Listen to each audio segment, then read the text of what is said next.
The 80s were a golden era for cars, with many classic designs still part of our collective imagination. But one category of cars doesn't get the love it deserves. Yes, we're talking about the venerable station wagon, a category of car that was the definition of practical, with plenty of room for the family and just the right touch of retro charm. From quirky designs to luxurious touches, these wagons were more than just family haulers, they had personality. Welcome to Motor Kingdom, where we cover the best stories in the automotive world, on-road, off-road, and under the hood. In this video, we're going to take a trip down memory lane and revisit 10 classic station wagons from the 80s that you might have totally forgotten about. First, hit the subscribe button and click the bell icon to stay up to date on all our latest videos. The Toyota Cressida wagon in the X60 generation was produced from 1980 to 1984 and was part of the broader Cressida lineup.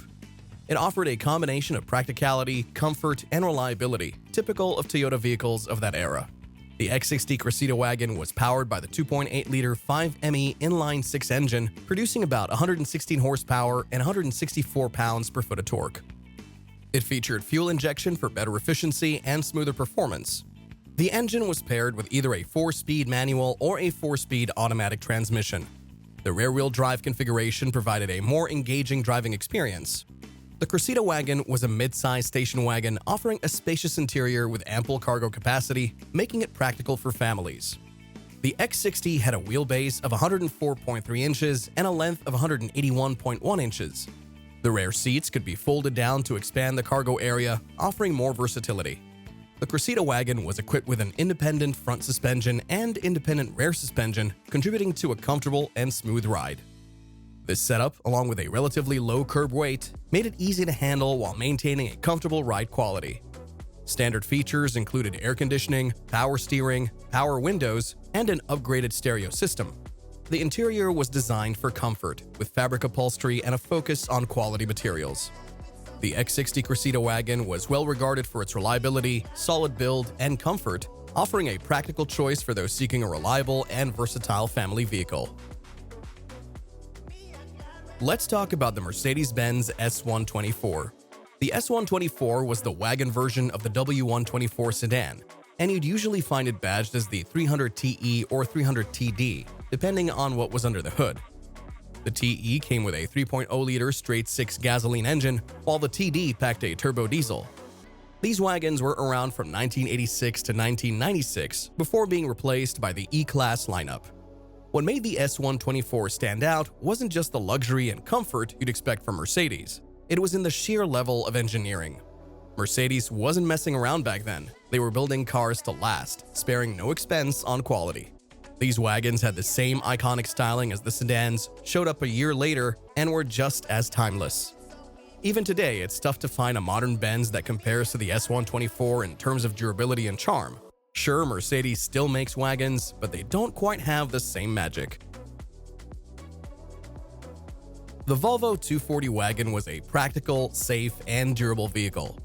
It featured a front-engine, rear-wheel drive layout with available 4-cylinder engines, including the 2.3-liter B230F.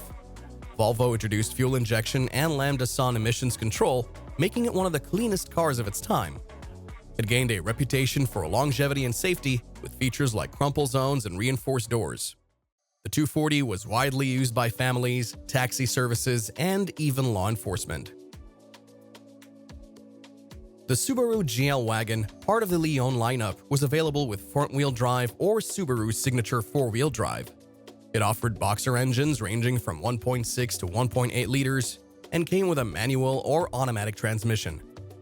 The 4-wheel drive system made it a favorite for buyers in snowy regions.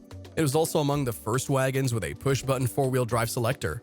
The design was simple yet practical, with high ground clearance and a boxy shape for maximum cargo space.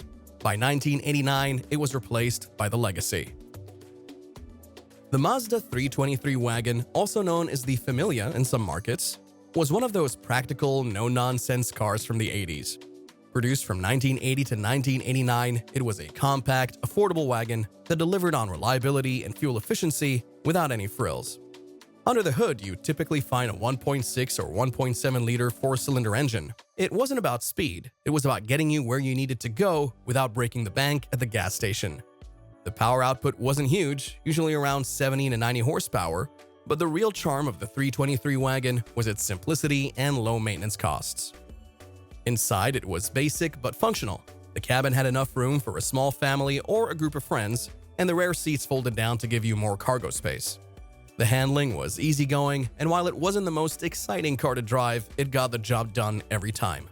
It was a popular choice for people who wanted a small, reliable wagon that could handle daily driving, road trips, and even a bit of light hauling. The Mazda 323 wagon may not have been the flashiest car in the 80s, but it was dependable and practical, making it a solid choice for a lot of drivers at the time. BMW has been crafting luxury cars for over a century, and they've built a reputation for making vehicles that are as enjoyable to drive as they are refined. After World War II, BMW had truly hit its stride, blending sporty handling and upscale luxury into what they proudly called the ultimate driving machine. One standout from this era is the E34 5 Series Touring, built between 1989 and 1995. On the surface, it's a practical family car with plenty of space. But get behind the wheel, and it's a completely different story. The steering is tight, responsive, and feels alive in your hands. In hindsight, BMW's design back then feels like a high point compared to some of today's models. With their oversized grilles and overly aggressive lines, the E34's look is timeless. Next up is the Honda Civic wagon from the mid-80s, a car that blurred the line between hatchback and wagon, but proudly carried the wagon badge anyway. Honda rolled this little square-back gem into the lineup in 1985, and while it might have looked more like a tall hatchback, it had all the practicality you'd want from a proper wagon. Fun fact, in some years, they even called it the Civic Wagovan. Built on the sedan platform, it had this quirky, boxy shape with high-mounted seats and huge windows, giving it a bright and airy feel inside. The design was super functional, making it perfect for anyone who wanted something compact but still spacious enough to haul stuff around. It wasn't flashy, but it didn't need to be. It was all about being practical and reliable, which Honda nailed during those years. Sure, it might not turn heads now, but if you spot one on the road today, it's bound to spark a little nostalgia. It's proof that even the most unassuming cars can leave a lasting impression. Before the Focus stepped in as Ford's global compact superstar in the 2000s, the Escort was Ford's go-to small car through the 80s and 90s. It was everywhere back then, offering an affordable, reliable option for countless drivers. Across its 3 generations in the US, the Escort lineup always included a wagon, practical, spacious, and functional. It even had a Mercury counterpart, first called the Lynx and later renamed the Tracer. But by the late 90s, the Escort was retired, and the wagons quietly disappeared along with it. Honestly, it's hard to pick which of these wagons is the most forgettable because they've all pretty much vanished from the road. The Eagle Medallion wagon was a bit of an oddball, but in a good way. Made by Renault for the North American market, the Medallion stretched 189.7 inches long, making it big enough to offer an optional third-row seat, which was perfect for families or anyone who needed extra room for passengers. Under the hood, it came with a 2.2-liter inline-4 engine that delivered 103 horsepower and 124 pounds per foot of torque. Nothing wild, but it got the job done. You could pair it with a standard 5-speed manual if you like being more hands-on, or go for the optional 3-speed automatic if you prefer to keep things simple. Unfortunately, the Medallion wagon didn't stick around for long. Just like the Eagle brand itself, it faded out pretty quickly. Its departure also marked the end of French cars having a noticeable presence on American roads, which is kind of a shame. The Chevrolet Caprice wagon was a big, full-size wagon that was built to handle families, road trips, and pretty much anything you could throw at it. Manufactured from 1980 to 1990, this car was all about space and comfort. Under the hood, it came with a few engine options, the standard 4.3-liter V6 and bigger V8 engines, including a 5.0-liter V8 and even a 5.7-liter V8 in the later models. These engines weren't exactly performance monsters, but they got the job done, offering anywhere from 150 to 180 HP. The 3-speed or 4-speed automatic transmissions made it a smooth, easy ride. Inside, the Caprice wagon had tons of room. Whether you needed to fit the family or haul gear for a weekend getaway, it had you covered.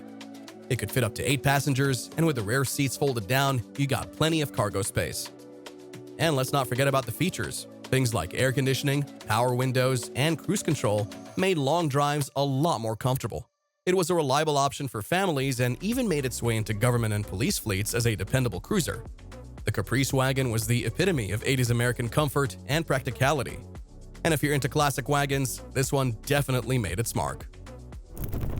From quirky designs to luxurious touches, these wagons were more than just family haulers. They had personality.